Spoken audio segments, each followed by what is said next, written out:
চেষ্টা করলে সব হয় মা। ময়ূকদা আমার পাশে না থাকলে আমি পারতাম না মাঠান।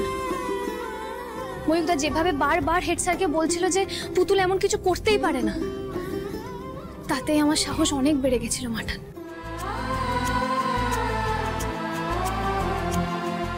জয় রাধা মাধব, জয়। তুমি আমার প্রার্থনা শুনেছো ঈশ্বর। তুই জানিস পুতুল, আজকে আমি ঠাকুরকে বলেছিলাম তুমি যদি পুতুলকে পরীক্ষায় পাশ করিয়ে দাও আমি তোমাকে গোকুল পিঠে ভোগ দেব।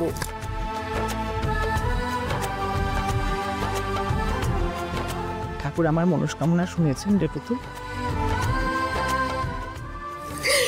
তুমি দেখো মাঠান,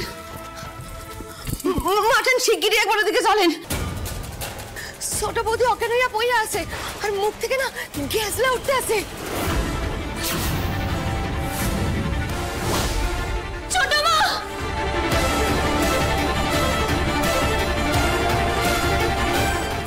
কাকিমণি, কাকিমণি, কাকিমণি, ছোট মা, কাকিমণি কি হয়েছে?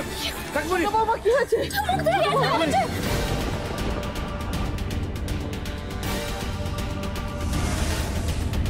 ছোট মা চোখ খোলো। ছোট বাবা কি হলো কি?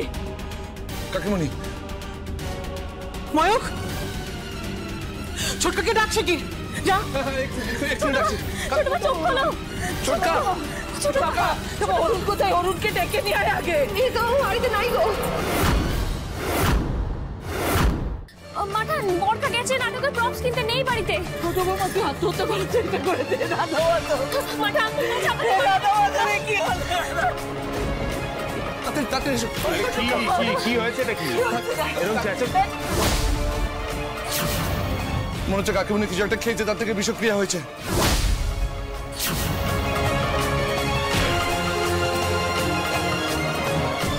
কি হয়েছে? এত চেঁচামেচি কিসে?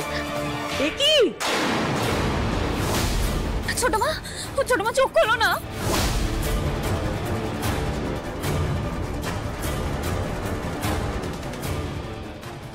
মনে হচ্ছে রোহিণী ঘুমের ওষুধ খেয়েছে। সেই ঘুমের ওষুধগুলোর ওভারডোজ হয়ে যায়নি তো? সর্বনাশ, তাহলে তো কেঁচোখুর থেকে কেউটে বেরিয়ে পড়বে। সত্যি রোহিণী যে কি করে কে জানে। সব সস্তার বৃষ্টি খেয়ে যে মরা যায় না বুঝতেও পারে না। আবার শুরু হয়ে গেল নতুন ঝামেলা। বিভৎস চুপ করে দাঁড়িয়ে আছো কেন?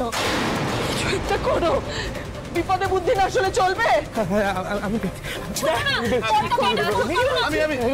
ভিডিও কল করছি। আমি ভিডিও কল করছি।